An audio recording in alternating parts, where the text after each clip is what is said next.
They say sex after 50 is optional, but your body disagrees.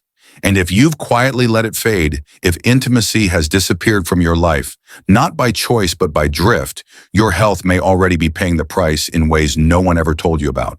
You think it's just about desire, about libido, about romance or connection, but what if it's also about circulation memory, sleep pain, and even your immune system? Because sex after 50 isn't simply about pleasure.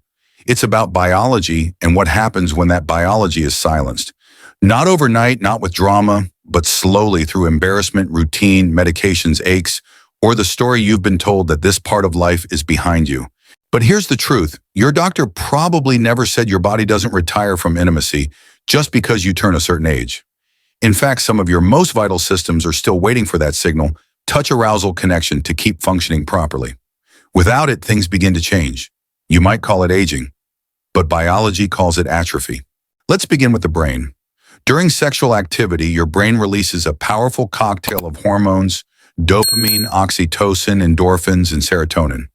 These aren't just feel-good chemicals. They regulate memory, stress, mood stability, and sleep cycles. When you stop activating these pathways, especially after 50, the brain begins to dull. It doesn't happen all at once, but you start to notice you're not as sharp, not as motivated, not as emotionally connected. Not because something's wrong with you, but because your neurochemistry hasn't been stimulated. The hippocampus, the part of the brain associated with memory and learning, has been shown in studies to shrink faster in adults who stop engaging in affectionate and intimate behaviors. And those who remain physically and emotionally connected often retain better cognition into their 70s and 80s. So if your mind feels foggy, if your motivation has thinned, maybe the missing link isn't another supplement or crossword puzzle. It might be the quiet absence of touch. And then there's your heart, not just emotionally, but literally. Sexual activity increases heart rate, improves circulation, and mimics light cardiovascular exercise. For many adults over 50, sex is one of the only consistent forms of aerobic movement. It boosts nitric oxide, dilates blood vessels, and promotes blood flow to vital organs. But when sex fades, so does this natural cardiovascular activation. That may be why men and women who continue sexual activity in the later decades often show better blood pressure regulation, fewer instances of cardiovascular disease, and improved vascular flexibility. You may be watching your diet, walking daily, taking your meds, and still missing this essential circulatory boost. But it doesn't stop with blood flow. Sex also affects your immune system.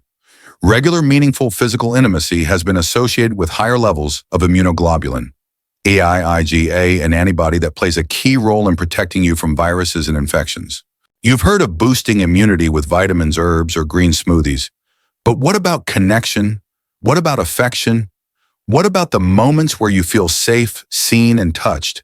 That biochemical safety translates into immune strength. And when that goes missing, your body feels it even if you can't name it. Let's talk about pain, because that's often what people over 50 think is the reason for avoiding sex. But ironically, regular sexual activity has been shown to decrease chronic pain. It increases endorphins, natural pain relievers produced in the brain. It relaxes muscles, improves sleep, reduces inflammation. And yet many avoid it because they associate it with discomfort. Yes, aging bodies change. Yes, hormone shifts make certain things more delicate. But avoiding intimacy because of pain is like avoiding movement because your knees hurt.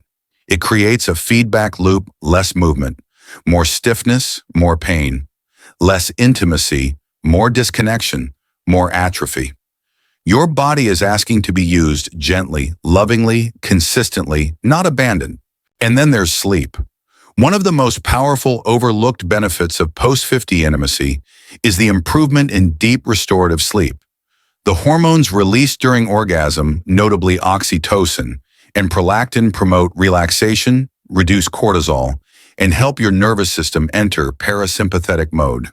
This isn't just theory, it's why people fall asleep after. But when you stop engaging in these rituals, your sleep may suffer. You toss, you wake. You wonder why the sleep aids don't help. But the body needs natural cycles, not just medication. The gentle waves of connection are what once lulled you into peace, and your body remembers that even if your mind has forgotten. So what really happens when you stop having sex after 50 on the surface may be nothing obvious. But internally, systems that depend on physical closeness neurological, cardiovascular, emotional, immunological begin to lose their edge. Not because you're broken, not because you're old, but because touch is medicine and you've been off your prescription for a long time. And here's the most overlooked effect of all identity. When sex disappears from your life, you may not grieve it. You may call it a phase, but something deeper can start to shift. A sense of vibrancy fades. A piece of how you once saw yourself as sensual, desirable, emotionally alive begins to go quiet. And that silence can become a kind of fog, a subtle resignation, a settling. You tell yourself it's fine, but part of you misses feeling wanted, feeling seen, feeling alive. That part doesn't need to disappear. It might be sleeping, but it can wake again. You don't just stop having sex after 50. It stops gradually, sometimes without even noticing. A missed opportunity here, a tired night there, a medical issue that makes things harder so you wait for it to get better. A subtle shift from reaching out to staying quiet. Before long, weeks turn into months, months into years, and what was once a normal part of your rhythm becomes a distant memory, or worse, a source of shame. But what no one tells you is this: your biology never signed that retirement form. And while you're trying to accept the new normal, your body may be rebelling subtly at first, but unmistakably once you know what to look for. Let's talk about one of the most overlooked parts of aging intimacy: hormonal feedback loops. For men and women alike, sexual activity plays a major role in maintaining healthy hormone balance. For men, regular sexual arousal and activity help sustain testosterone levels. Testosterone isn't just about libido, it's about muscle tone, energy, mental sharpness, even bone density. When sexual activity disappears, testosterone levels can drop faster. You may blame the fatigue, the belly fat, or the loss of drive on aging. But what if some of it comes from a lack of the very activity that supports your male hormones? And for women, the story is just as powerful. Regular sexual engagement helps maintain blood flow to vaginal tissue, supports estrogen regulation, and reduces vaginal atrophy, a condition that makes intimacy uncomfortable, leading to more avoidance, more atrophy, and more pain. It's a loop, one you can escape, and it's not about performance, it's about presence, connection, stimulating the body's memory of its own vitality. Even non-penetrative affection, kissing, touching, cuddling, can awaken estrogen production and rekindle confidence. But here's what almost no one talks about: how loneliness and touch starvation can biologically change the body. Studies have shown that older adults who go without physical affection for long periods experience increased levels of cortisol, the stress hormone, and decreased levels of oxytocin, the bonding hormone. The result: higher blood pressure, weaker immune response, slower healing, and worse emotional flatness. A feeling like the days are blending together, like joy is muted. You might not connect it to a lack of touch, but your nervous system knows the difference between a life that includes intimacy and one that quietly avoids it. You may think intimacy requires a partner. That's the script you were taught, but your body doesn't care about scripts. It cares about stimulation, affection, and intention. Even gentle self-touch, mindful movement, or safe exploration can offer your body what it craves.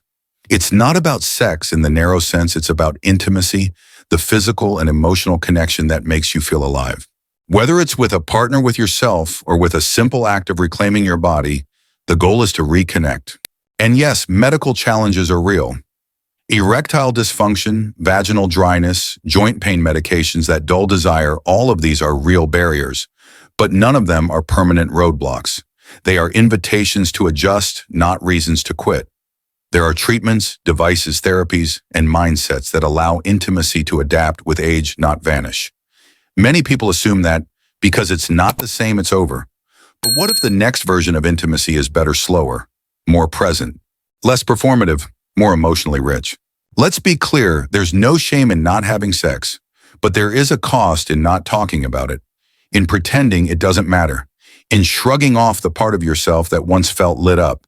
And that cost shows up not just in your health, but in your self-image. You may still look in the mirror and see someone attractive, capable, curious, but if you no longer feel desirable, if that part of you has gone quiet, you begin to carry yourself differently. You shrink a little. You laugh less boldly. You stop flirting. You stop caring about your skin, your voice, your scent. Not because you're lazy, but because something deep inside says that chapter is closed. But here's the truth, you're the author. And the chapter isn't over unless you stop writing it. You are still capable of being touched, of touching, of arousing and being aroused, of emotional intimacy that leads to physical connection, of physical intimacy that sparks emotional warmth. These are not young people things. They are human things. They are yours. And they can return not through pressure or shame, but through curiosity, compassion, and a willingness to rediscover the language of your own body. In fact, for many people, their 50s and 60s are when intimacy becomes the most meaningful. No longer driven by ego, but by presence. No longer about performance, but about connection. No longer about insecurity, but about shared pleasure and emotional honesty. You don't need to chase youth. You need to reclaim aliveness, the part of you that never went away, just went quiet. The world doesn't talk about this. Not in real honest terms. We talk about medications. We joke about dysfunction. We whisper about aging. But no one tells you that the cost of silence is numbness, and the antidote is not perfection, it's permission. So give yourself that permission to feel again, to want again, to try again, not for anyone else, but for you. Because sex after 50 isn't a punchline, it's a lifeline, and you deserve to hold it with both hands.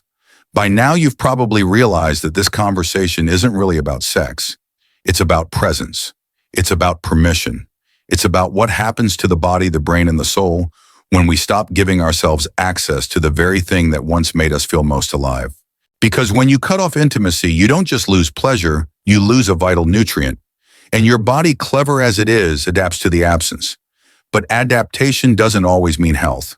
Sometimes it means survival. Quiet, sterile, emotionally flat survival. Let's dive deeper into the psychological cost of losing intimacy.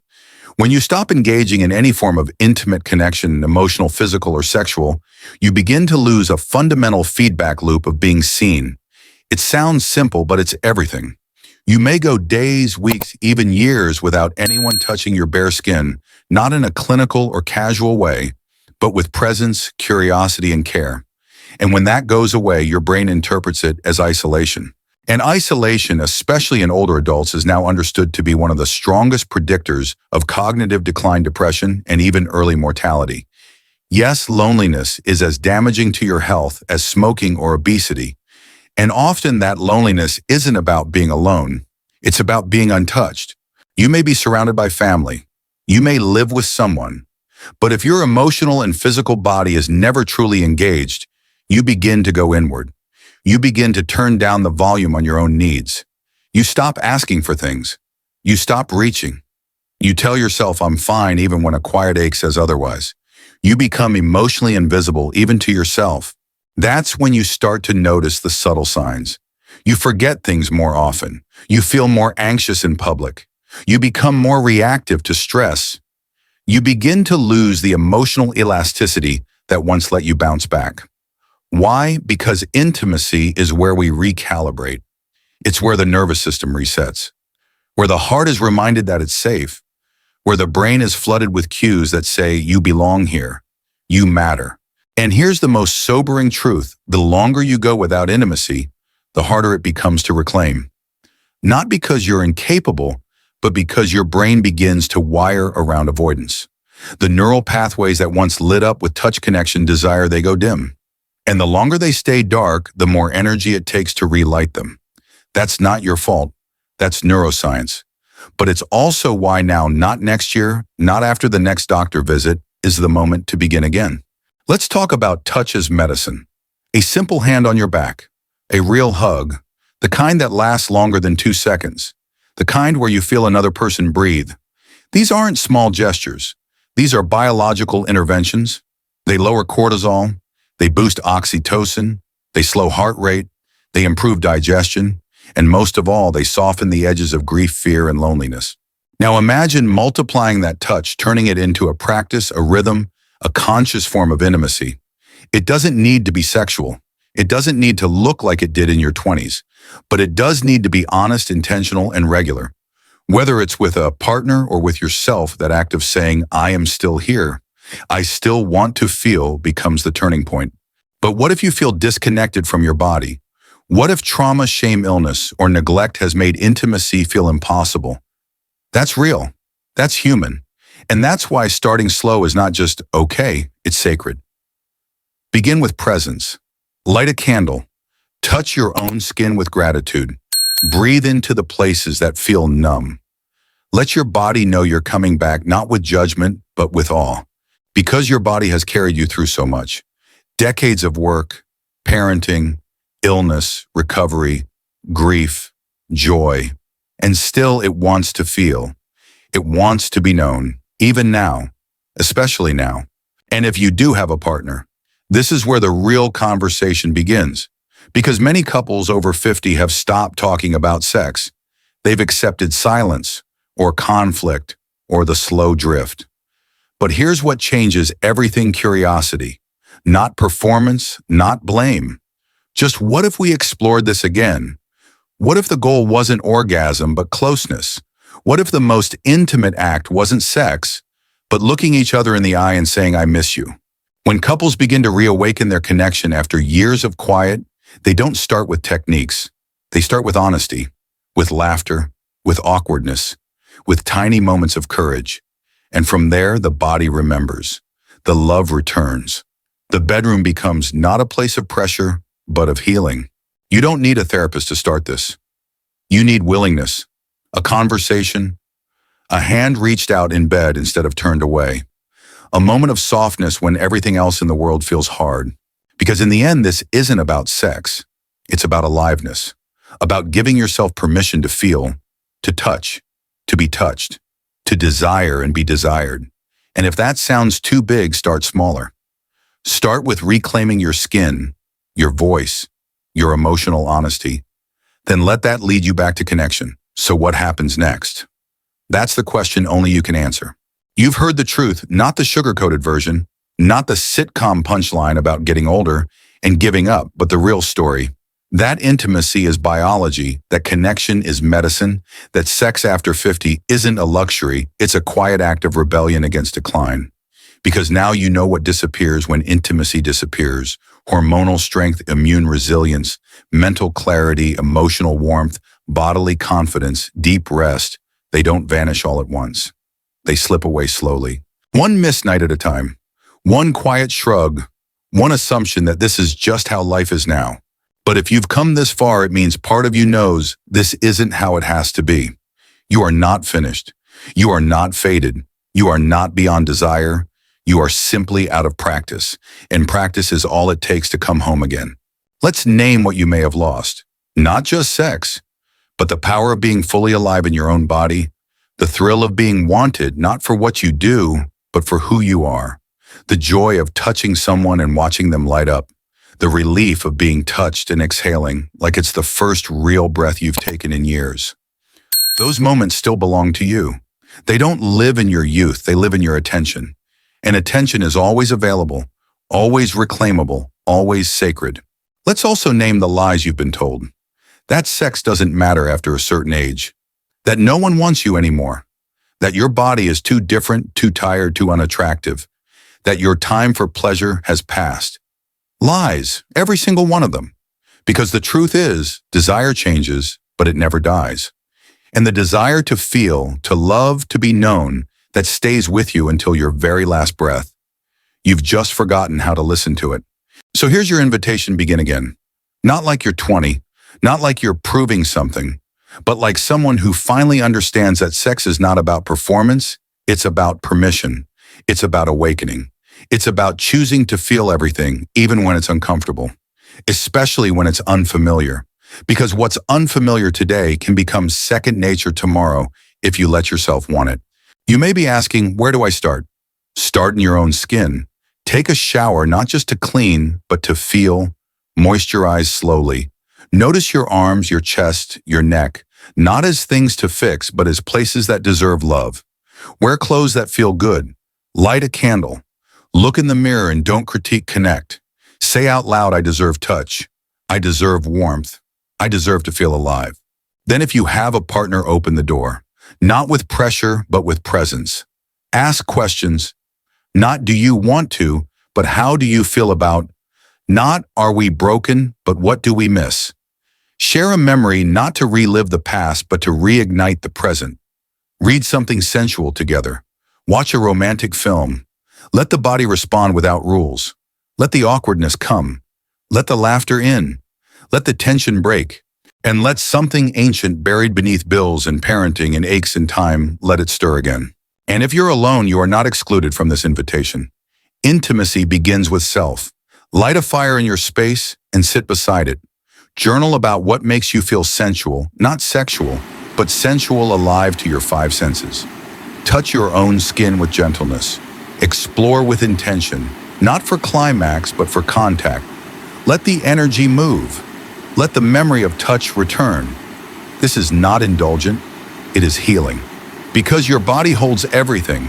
It holds your grief, your hope, your numbness, your laughter, your longing. And when you touch it with reverence, when you say, "I'm still here," it responds. Sometimes with shivers, sometimes with tears, sometimes with silence, but always, always with truth. And the truth is, sex after 50 isn't gone. It's waiting for you to stop looking at it through the lens of what you've lost and start looking at it as what you're still capable of creating. It may look different. It may move slower. It may ask for more patience. But it also offers more depth, more presence, more honesty than you ever knew was possible. Your life is not behind you. Your joy is not behind you. Your pleasure is not behind you. They are within you right now, waiting for a yes. A yes to curiosity, a yes to connection, a yes to the possibility that maybe the second half of your life could be more intimate, more real, more powerful than anything that came before. Don't let fear stop you. Don't let shame rob you. Don't let silence win. You were made to feel. You were made to love. You were made to know yourself, not just in your thoughts, but in your bones, your breath, your heartbeat. So tonight when you lie down, don't just prepare for sleep. Prepare to return to your own touch, to your partner's touch, to your body's voice. Let it speak. Let it guide. Let it heal. Because what happens if you're not having sex after 50? Your body begins to forget. But what happens when you say yes again? It remembers. Every cell, every nerve, every hidden part of you that was waiting in the dark lights up. You don't need permission, you just need to begin.